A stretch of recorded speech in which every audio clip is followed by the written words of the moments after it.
See, good morning, and I would like to present a small speech to give a view about eternal wisdom of Srimad Bhagavad Gita. Communicative English is an essential skill that leads one person to forward his conversing ideas to a listener. The mode of the platform can be a speech or narrating a story or writing a poem or a small piece of conversation to give our views to the listener. In it, today I just have taken a small experimental view to give a speech in my brief of minutes to give the notion of or the concept of Bhagavad Gita.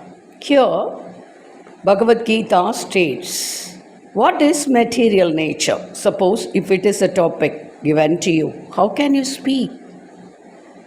Material nature, it is an inferior nature because it is the most connected desire of selfishness to the materials that can induce much desire in him to greed for an attainment of maximum reaches of sensual enjoyment. The human body is like a chariot in which the individual self is seated. Human intelligence is a charioteer, and the mind is the reins. The senses are the horses leading the chariot toward the objects of sensory enjoyment. The wise man, who is able to make his mind tranquil, stands firm and leads the chariot on the path of enlightenment, whereas the unwise back the wisdom of yoga and are unable to control the senses. Untrained horses are unreliable, but trained horses lead the chariot on the path of enlightenment. Thus, the wise man learns to master the senses. He attains freedom, but who is unwise and uncontrolled is trapped by the shares of births and deaths. So, when one learns to enjoy the beauty and grandeur of non-attachment, he acquires the ability to love his duties and comes to experience the offering of the fruit of his actions as the highest of all joys. Non-attachment becomes a great delight and the love of his life. Love and non-attachment remains the same. One who has learned to surrender all the fruits of his actions in the service of humanity is constantly praying. He doesn't create obstacles for himself. How ironic! The most human beings create obstacles for themselves and then make efforts to remove them. Is that an enlightened way of living?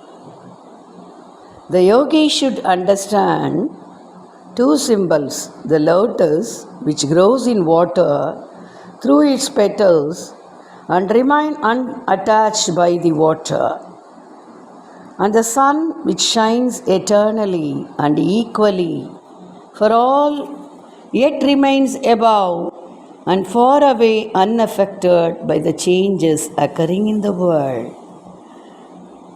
There is a constant battle going on within each person to regain the lost kingdom of peace, happiness, and bliss. So, we must only understand the right thing, because It is the statement of Gita. Without craving for its fruits, a man who goes without craving for the fruits, without worrying about the results, loss or gain desires, and the craving for fruits can distort one from the dharmic action and the spiritual living. And we must only wrestle with the question about who are we, how should we live ourselves, and how should we act in the world. It really dwells in the questions about the purpose of life, crisis of self-identity, human soul, and human temperaments, and ways of the spiritual quest. Because the teachings of Bhagavad Gita can be this: why do you worry about? Why do you worry without cause? Whatever happened, happened for the good. What did you lose that you cry about? Change is the law of the universe. The body is not yours, and neither you are the body. Dedicate your being to God. Whatever shall happen for the good. So, we must definitely keep this in our mind and totally attach our mind with the divine consciousness. Although we engage ourselves in seeing, hearing, touching, smelling, eating, moving about, sleeping, and breathing, because it all happens within himself, and that he does nothing at all. So, we must definitely know that hell has 3 gates: lust, anger, and greed. The concept that we are not the body but souls with eternal existence and omnipresent nature that cannot be destroyed immediately. And the mere rush for worldly things, name, fame, power, and sense of pleasures, in order to satisfy ourselves, look useless when we understand that we are not the body but the soul. And soul has no need for all these materialistic things, because it is a part of a cosmic divinity.